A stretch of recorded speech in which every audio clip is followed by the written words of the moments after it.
ജീവിതത്തിൽ ഒരിക്കലെങ്കിലും മൈക്രോസോഫ്റ്റിന്റെ explorer browser ഉപയോഗിക്കാത്തവർ അധികം കാണില്ല.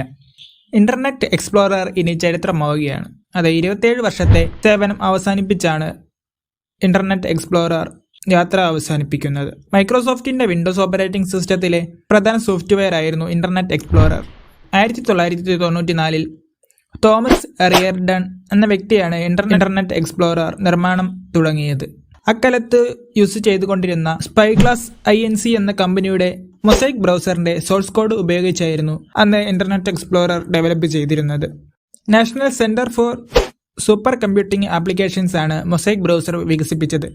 1994 മൊസൈക് ബ്രൗസറിന്റെ ലൈസൻസ് മൈക്രോസോഫ്റ്റ് സ്വന്തമാക്കി. 1995 ഓഗസ്റ്റ് 16 മൈക്രോസോഫ്റ്റ് ഇന്റർനെറ്റ് എക്സ്പ്ലോറർ പുറത്തിറക്കിയത്. വിൻഡോസ് 95 OSൽ മൈക്രോസോഫ്റ്റ് പ്ലസ് എന്ന പാക്കേജിൽ ഉൾപ്പെടുത്തിയാണ് തുടക്കത്തിൽ ഇന്റർനെറ്റ് എക്സ്പ്ലോറർ ബ്രൗസർ ലഭിച്ചിരുന്നത്. എന്നാൽ പിന്നീട് വിൻഡോസ് OSൽ എക്സ്പ്ലോറർ സൗജന്യമായി ലഭിക്കുന്ന സോഫ്റ്റ്വെയർ ആയി. 1995 ശേഷം മൈക്രോസോഫ്റ്റ് ഡെവലപ്പ് ചെയ്ത എല്ലാ ഓപ്പറേറ്റിംഗ് സിസ്റ്റത്തിലും ഇന്റർനെറ്റ് എക്സ്പ്ലോററും ഉൾപ്പെടുത്തിയിരുന്നു. 2003 വരെയുള്ള കാലയളവിൽ ഏറ്റവും കൂടുതൽ ആളുകൾ ഉപയോഗിച്ചിരുന്ന ഇന്റർനെറ്റ് ബ്രൗസർ ആയിരുന്നു ഇന്റർനെറ്റ് എക്സ്പ്ലോറർ. 2004 മൊസില്ല ഫയർഫോക്സ് ബ്രൗസറും 2008 ഗൂഗിൾ ക്രോം ബ്രൗസറും എത്തിയതോടെ ഇന്റർനെറ്റ് എക്സ്പ്ലോററിന്റെ ജനപ്രീതി കുറഞ്ഞു തുടങ്ങി. കൂടാതെ ആൻഡ്രോയിഡിലും iOSലും എക്സ്പ്ലോററിന് ആപ്ലിക്കേഷൻ ഇല്ലാത്തതും ആളുകൾക്കിടയിൽ ജനപ്രീതി കുറയുന്നതിനിടയാക്കി. മൈക്രോസോഫ്റ്റ് പുറത്തിറക്കിയിരുന്ന വിൻഡോസ് ഫോണുകളിലായിരുന്നു പിന്നീട് എക്സ്പ്ലോററിന്റെ മൊബൈൽ വെർഷൻ വന്നിരുന്നത്. എന്നാൽ വിൻഡോസ് OSകൾ ഫെയിലിയർ ആയി പോയതിനാൽ എവിടെയും എക്സ്പ്ലോററിനെ പിടിച്ചു നിൽക്കാൻ കഴിഞ്ഞില്ല.